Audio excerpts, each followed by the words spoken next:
Channel morphology, one of the very important topics of geomorphology, which gives me a major part of exogenetic or epigene processes study. When I talk about channel morphology, I technically relate to another term which is called fluvial morphometry. So channel और fluvial के बीच में elementary difference कहाँ पर आएगा? What is the elementary difference between the two? So what you need to understand is that when I talk about fluvial action, I take into consideration all the types of overland flow. So fluvial goes with all the types of overland flow that can include splash erosion or sheet erosion.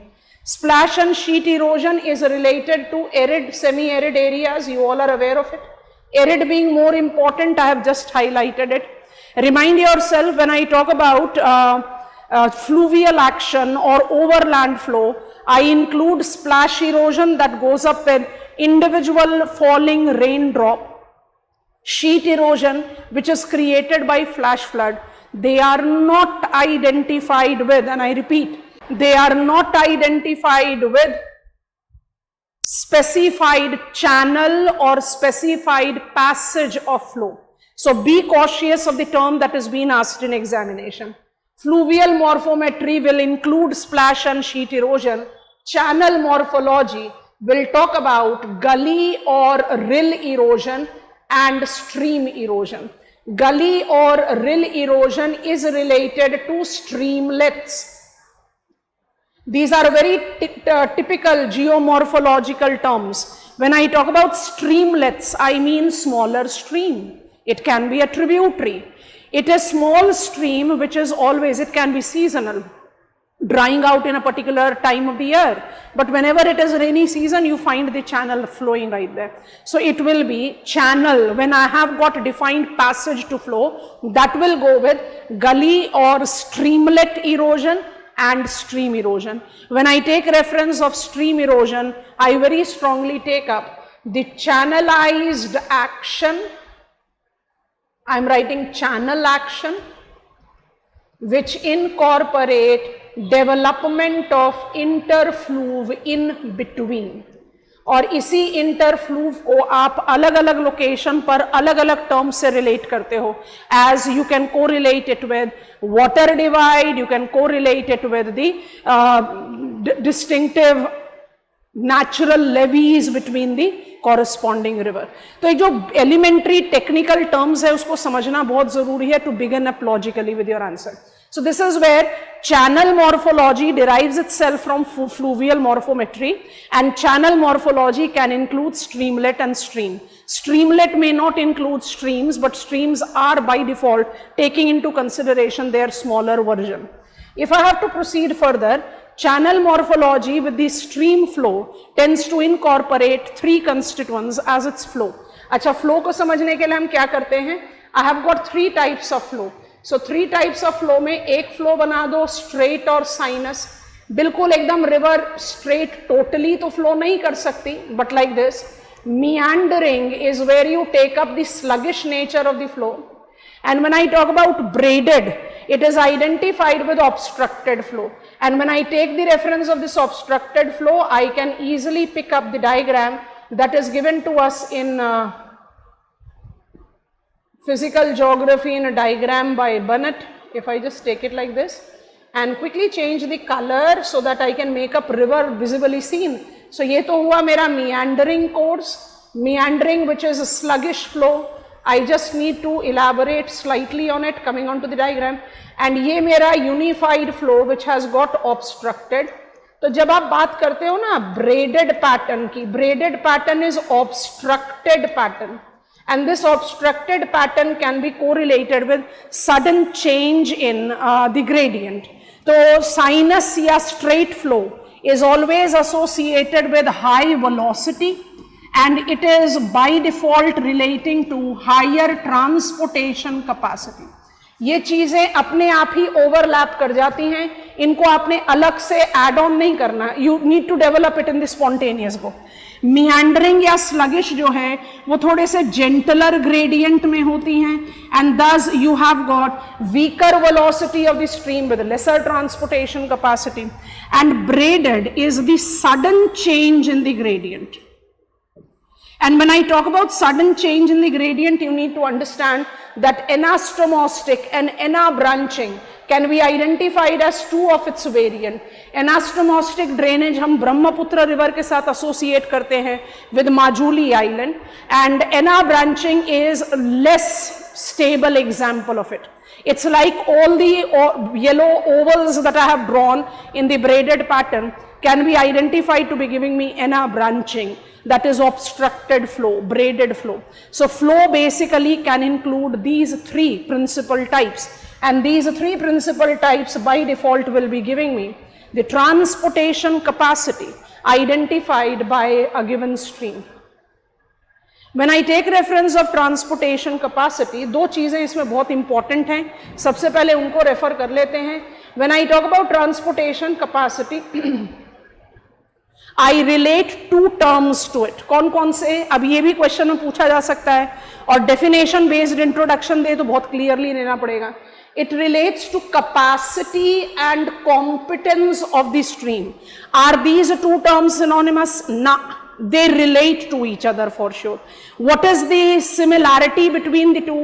They both relate to transportation by stream, है ना?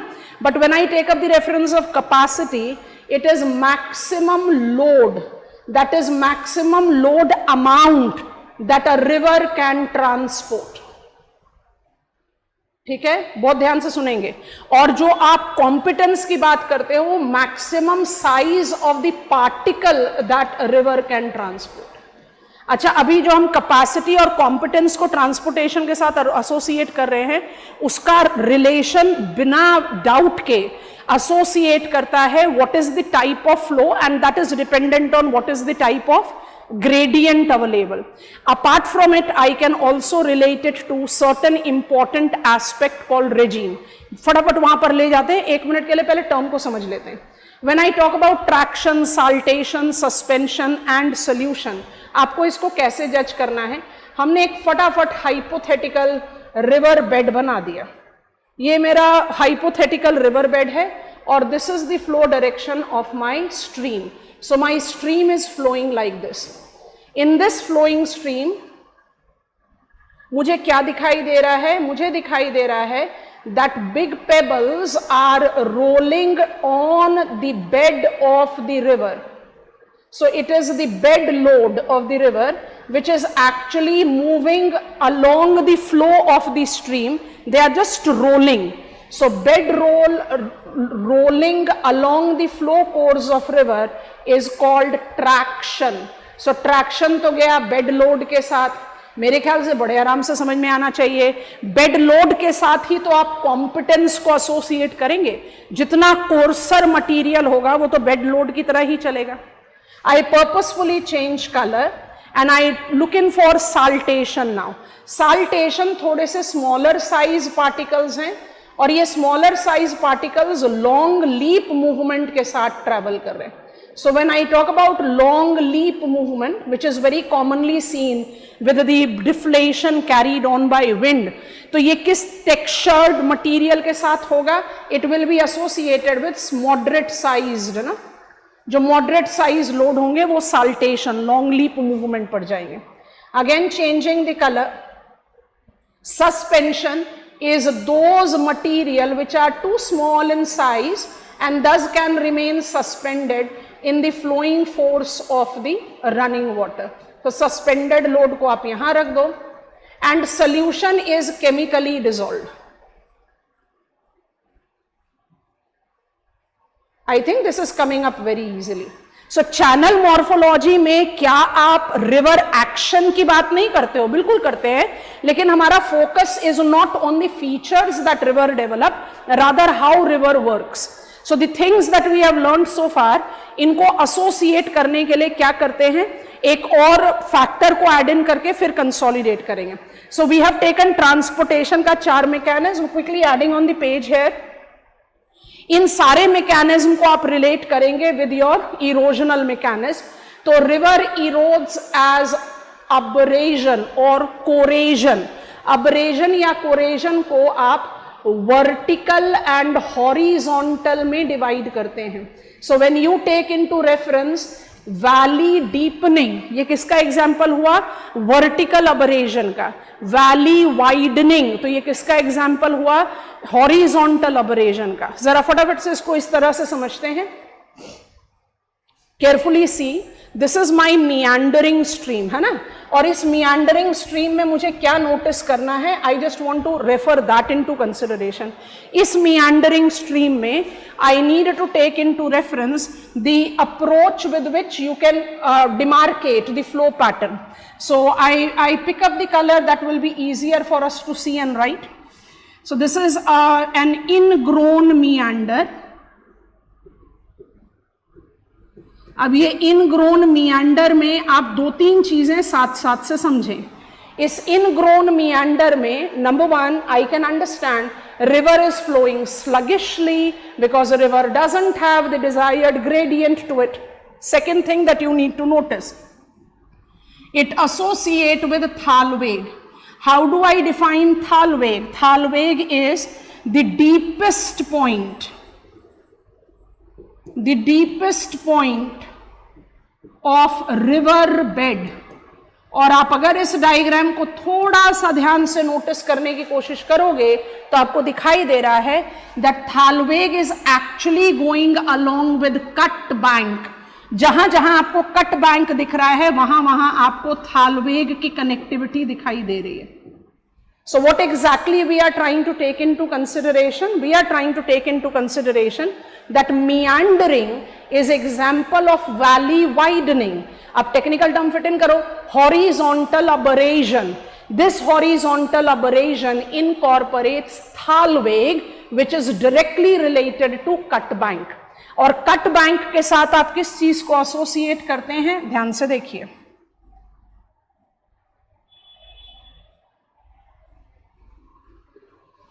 When you talk about cut bank, you need to take into reference the change in the meandering location. Dotted line से highlight कर रहे हैं ताकि आप लोगों को बहुत ध्यान से दिखाई दे जाए. नोटिस करते जाओ और समझते जाओ. अगर एग्जामिनर मुझसे ये वाला क्वेश्चन पूछ लेता है that how the river basin planning is related to the course of the river, तो दिखाई दे रहा है ये cut bank है. Are we noticing that along this cut bank the meander is migrating in this direction?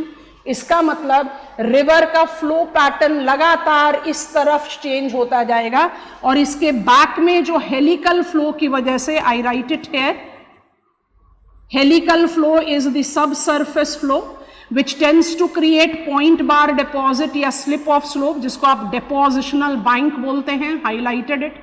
ये क्या कर रहा है? ये शिफ्ट ऑफ मियांडर टूवर्ड्स, अगर हम इसको ईस्ट कंसिडर करें तो ऐसे करेगा.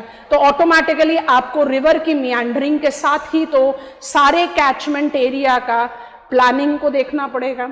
सो you have to basically take up the content building in accordance to what is the demand of the question. ठीक है, फटाफट से वापस बोर्ड पर जाते हैं.